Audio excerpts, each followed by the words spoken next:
Welcome to basics of physics. और आज हम यहाँ डिस्कस करने वाले हैं एक टॉपिक वर्क। ठीक है, चैप्टर 6 है हमारा 11th क्लास का, वर्क एनर्जी पावर का। तो इसका हम टॉपिक डिस्कस करेंगे यहाँ पे वर्क। तो अगर आप चैनल पर नए हैं तो इसको सब्सक्राइब कर लीजिए और बेल आइकन को प्रेस कर लीजिए ताकि आपको नई वीडियोज़ की लेटेस्ट नोटिफिकेशन मिलती रहे। ठीक है, तो चलिए स्टार्ट करते हैं, देखते हैं वर्क के बारे में क्या इन्फॉर्मेशन है। तो वर्क को डेफिनेशन वाइज देखते हैं पहले।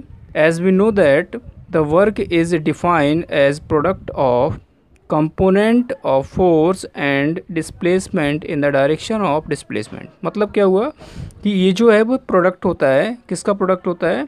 कंपोनेंट ऑफ फोर्स का, यानी फोर्स के कंपोनेंट का, एंड डिस्प्लेसमेंट का। ठीक है, इन द डायरेक्शन ऑफ डिस्प्लेसमेंट। मतलब ये हुआ कि अगर फोर्स मान लो डिस्प्लेसमेंट की डायरेक्शन में नहीं है तो हम क्या करते हैं, फोर्स का एक कंपोनेंट लेते हैं किसकी डायरेक्शन में, डिस्प्लेसमेंट की डायरेक्शन में, तब क्या करते हैं, प्रोडक्ट निकालते हैं। तो वो क्या आता है, वर्क आता है हमारा। ठीक है, जैसे मान लो ये हमारा फोर्स लग रहा है किसी ऑब्जेक्ट पे और डिस्प्लेसमेंट और फोर्स की डायरेक्शन सेम है तो कोई दिक्कत नहीं, वर्क क्या हो जाएगा, फोर्स इनटू डिस्प्लेसमेंट।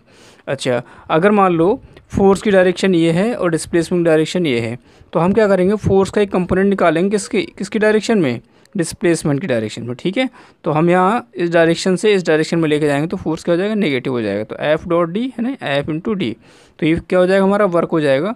तो ध्यान क्या रखना है हमको, फोर्स इनटू डिस्प्लेसमेंट तो है ही है, लेकिन फोर्स का एक कंपोनेंट लेना है आपको किसकी डायरेक्शन में, डिस्प्लेसमेंट की डायरेक्शन में। ठीक है, तो वर्क को डिफाइन होगा वो।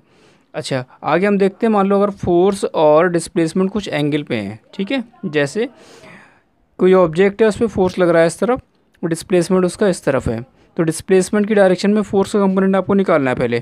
तो फोर्स का एक कंपोनेंट निकालेंगे डायरेक्शन ऑफ डिस्प्लेसमेंट में। ठीक है, तो एफ का एक कंपोनेंट यहाँ पर आएगा एफ कॉस थीटा, डिस्प्लेसमेंट हमारे पास जो भी है। तो अब हम निकाल सकते हैं वर्क। तो वर्क क्या हो जाएगा, F into D cos theta, या फिर ऐसे कह सकते हैं कि एफ कॉस थीटा जो कि कंपोनेंट है किसका, फोर्स का, इंटू डी। तो ये क्या डिफाइन हो गया, वर्क हो गया। बात समझ आ रही है? तो फोर्स का कंपोनेंट आपको लेना है या फोर्स लेना है किस डायरेक्शन में, डिस्प्लेसमेंट की डायरेक्शन में। अगर नहीं है तो उसको लेके आना है। ठीक है, तो वर्क क्या हो जाएगा, फोर्स का component in the direction of displacement into displacement, तो ये हो जाएगा वर्क। अगर हम इसको डॉट प्रोडक्ट में देखें तो ये आपका हो जाएगा एफ डी कॉस थीटा, यानी कि एफ डॉट डी। जैसे ए डॉट बी क्या होता है, ए बी कॉस थीटा, ऐसे क्या होता है, एफ डॉट डी क्या हो जाएगा, एफ डी कॉस थीटा। ठीक है, तो ये आपका वर्क हो गया। चलिए इसको क्वेश्चन से हम समझते हैं, कुछ और इसमें थोड़ा जो है डिस्कस करेंगे, आगे देखते हैं। तो यहाँ पे क्वेश्चन देखते हैं। क्वेश्चन कह रहा है find the product of force, यहाँ पे आएगा product of force and displacement as given. तो फोर्स की वैल्यू दे रखी है 3i cap plus 4j cap plus 5k cap, i j k की फॉर्म में। एंड डिस्प्लेसमेंट क्या दे रखा है, 5i cap plus 4j cap plus 3k cap. ठीक है, तो ये फोर्स दे रखा है और ये क्या दे रखा है, डिस्प्लेसमेंट। तो also find the angle between F and D, यानी इन दोनों के बीच में कितना एंगल है वो हमको फाइंड करना है। And projection of F on D, ये भी पता करना है। 3 क्वेश्चन हो गए यहाँ पे। तो पहली बात तो प्रोडक्ट निकालना है किसका, फोर्स और डिस्प्लेसमेंट का, इसके बाद एंगल पता करना है, फिर प्रोजेक्शन पता करना है। ठीक है, तो चलिए देखते हैं, पहले प्रोजेक्शन समझ लेते हैं कैसे करना होता है। जैसे मान लो 2 वेक्टर दे रखे हैं, vector A and vector B, और उनके बीच का एंगल कितना है हमारा, थीटा एंगल है। तो अगर आपसे ये कहा जाए कि वेक्टर बी का प्रोजेक्शन निकालो वेक्टर ए पे, तो प्रोजेक्शन का मतलब होता है शेडो। ठीक है, तो अगर इस वाले वेक्टर की हम शेडो निकालेंगे इस पर तो ये आपको शेडो मिलेगी। ठीक है, तो इसका एक कंपोनेंट निकालना होता है हमको किसकी डायरेक्शन में, दूसरे वाले वेक्टर की डायरेक्शन में। तो बी का कंपोनेंट निकालेंगे, ए की डायरेक्शन में कितना आएगा, बी कॉस थीटा। तो बी कॉस थीटा क्या होगा, projection of be on vector A. Similarly अगर आपसे बोला जाए कि आप क्या करो, ए का प्रोजेक्शन निकालो किस पे, बी पे, तो ए का अगर प्रोजेक्शन बी पे निकालना पड़ेगा तो देखिए क्या होता है। अगर मैं इस वेक्टर की शैडो इस पे निकालूं तो ए का प्रोजेक्शन क्या हो जाएगा, ए कॉस थीटा ऑन बी। तो क्या होता है, किसी एक वेक्टर का दूसरे वेक्टर पे अगर प्रोजेक्शन निकालना है तो उस वेक्टर का कॉस कंपोनेंट निकालना होता है हमको, सिंपल। ठीक है, तो चलिए अब बात कर लेते हैं हम लोग कि अगर हमको दोनों का प्रोडक्ट निकालना है, यानी कि एफ और डी का प्रोडक्ट निकालना है, तो यहाँ पे देखो आई जे के की फॉर्म है। तो आई जे के की फॉर्म है तो क्या करेंगे हम यहाँ पे डॉट प्रोडक्ट करेंगे। ठीक है, यानी दिस डॉट दिस। और आपको पता होना चाहिए कि I dot I, J dot J and के डॉट के की वैल्यू क्या होती है, 1 होती है, अदरवाइज सब क्या होता है, 0 होता है। तो हमने क्या किया यहाँ पे, एफ डॉट डी मतलब एफ डी कॉस थीटा। ठीक है, तो अगर हम यहाँ से एफ डॉट डी निकालेंगे तो देखिए एफ डॉट डी कितना आएगा, यह आ जाएगा आपका एफ डॉट डी निकाल लेते हैं, यहाँ हालांकि किया गया सॉल्व, चलो यहाँ देख लेते हैं। तो एफ डॉट डी आएगा आपका 3i into 5i plus 4j into 4j plus 5k into 3k, है ना। तो 5 3 जा 15 प्लस 4 4 जा 16 प्लस 5 3 जा कितना हो गया, ये 5 3 हो गया आपके पास 15। तो मैं इसको अलग से कर देता हूँ, ठीक है। तो प्रोडक्ट अगर मुझे निकालना है तो एफ डॉट डी कितना हो जाएगा, देखो डायरेक्ट कर लेते हैं। 3i cap plus 4j cap plus 5k cap, ठीक है, इनटू डॉट ये हो जाएगा 5i cap plus 4j cap plus 3k cap.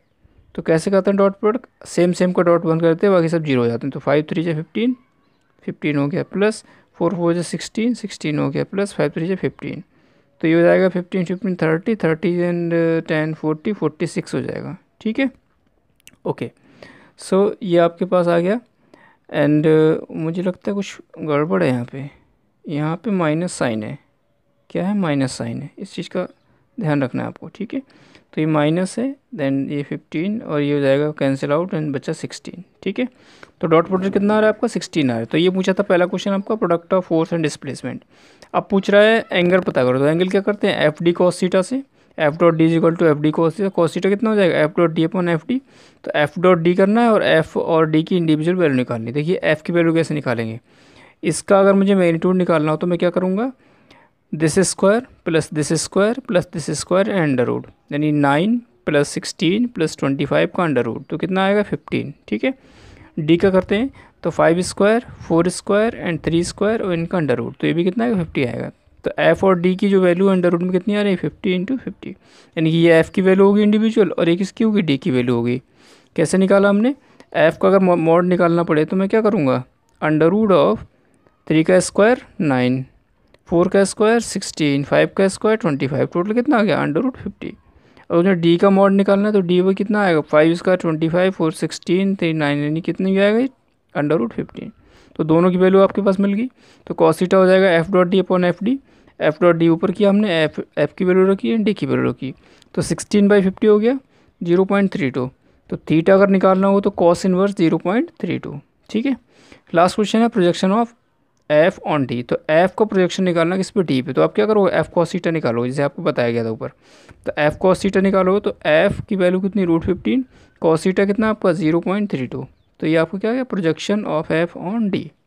तो इस तरह से हमने इस टॉपिक को कवर किया हुआ है वर्क के, जिसमें आपसे नॉर्मल क्वेश्चन भी अराइज होते हैं फोर्स एंड डिस्प्लेसमेंट के एंगल को लेके, और डॉट प्रोडक्ट्स के साथ भी अराइज होते हैं। ये एक नई चीज़ यहाँ पे समझने को मिली, प्रोजेक्शन कैसे निकालते हैं। तो इस तरह से हमने इस टॉपिक को कवर किया हुआ है। फिर भी अगर कोई डाउट है तो कमेंट सेक्शन में बताइए एंड हम इसको सॉल्व करने की कोशिश करेंगे। Thanks for watching.